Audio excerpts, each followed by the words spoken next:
in Germany specifically, how has the theater and art fraternity played role for the transformation of the society, or I mean for social transformation? How is it important? How did it play? What do you say? How has the art and theater been playing the role?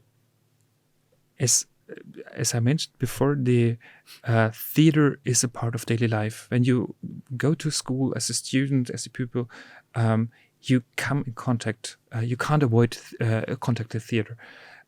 Later on, for when you're grown up, you don't have to touch theater anymore. But for a lot of people, like immigrants, like different communities, like also people with different specialities, like handicapped people, to express themselves in the way of theater is a possibility to take part in the society. So this is an importance that our little subject theater is able to build up a society, and it does. For example, we have not just this official national minorities, we also have people from different countries living in Germany since 3-4 generations, who came to Germany to work, to help up to build up the Republic of Germany after Second World War. They're like people from Turkey, from Vietnam, from Yugoslavia, from many other countries. And if I pointed out with the example of Turkish community, there are people who know different music, who know different ways of storytelling, shadow plays and stuff. They get a voice, and they get also integrated and included in theater productions. So some of our theater, especially in bigger cities, they make inclusive theater. They make theater, in this example, with Turkish-based people, in Turkish language, in German language. So this is a way to include people who are usually excluded by others. It is done by the theater. And this is something which is now, since I would say a couple of years, there's awareness that even professional theaters try to open up for non-professionals. So the theater I worked in Bautzen, it's a city in the east of Germany, is also, beside the professional actresses and actors, also opening up with one group or more than one group for non-professionals, to include them, to bring them to the theater, but also to give them a platform to speak, like you do with your wonderful podcast over here. All right.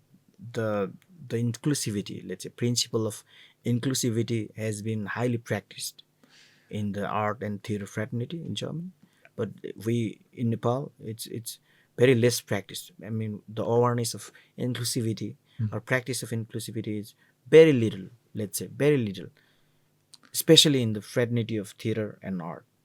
We have to confess it. Yeah. But since you have been speaking about the culture, theater culture in Germany, I got to know that you have a long history, a long legacy about including minority communities, minority issues, minority, let's say, socio-political activities. Right? That's a very big influencing thing. I would hope, I would wish that it's like you said, we are just on a try.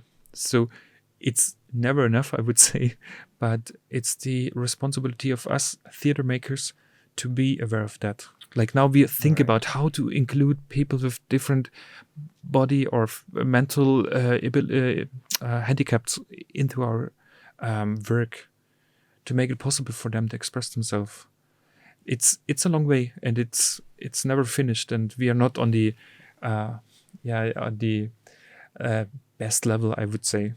All right. I want to ask you a question about the sensibility of, let's say, discriminations, whether it is in terms of gender or in terms of, let's say, finance, or whatever, in terms of the societal hierarchy, whatever it is, in terms of, let's say, supremacy. How democratic is the German theater? In this, what you ask for, in terms of discriminations, right? I think we are in a is movement. there discrimination? Of course, I wouldn't deny that we have still discrimination, because it's a process, and we are human beings and with different characters, and especially in the theater, in this way of hierarchical work, like you have someone who's directing, and especially if you're on a professional theater where it's about to have a job, so you ask for, can I perform in your theater? There's a kind of depend on something. It's there's a connection, and in this way it can be, and we discussed about like the Me Too debate and something, about many also ugly things. So when it's about discrimination, we have to work on that, and it's still a thing to be aware first, to know, to reflect, and to talk. And in that way, I think with all these methods and attitudes of democratical behavior, we are quite on a good way to do that. To know what is your job, but to work transparent. I do it because of when I direct, I like to explain to my group, my team, why I decide for something, and I ask him. And this is something, to avoid this kind of discrimination, to avoid also abuse. And it's going on. It's big work. All right. There's a frequently talked word in Nepal. That's nepotism. Nepotism, yeah. So are people of Germany aware of this word, nepotism? I think we know it, and we struggle with it because... Is it in practice in Germany? What do you say? Can you confess? Is it in practice? I try to think in a way. I think yes, it is in practice, because there's a thin line between knowing the quality of friends and including friends because I trust them and I know their work, I know their experience, their quality to do, or I support them just because they're friends. And in that way, it is, I think, always a thin line. Whom I'm trusting, I can work with.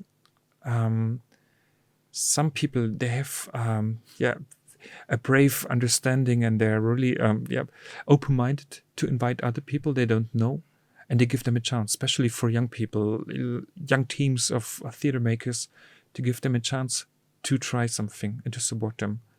But what we can see also in the big established theaters is that they use a lot networks in a good way, but it's also possible, and this is also been seen, that they use it also in this way you talked about.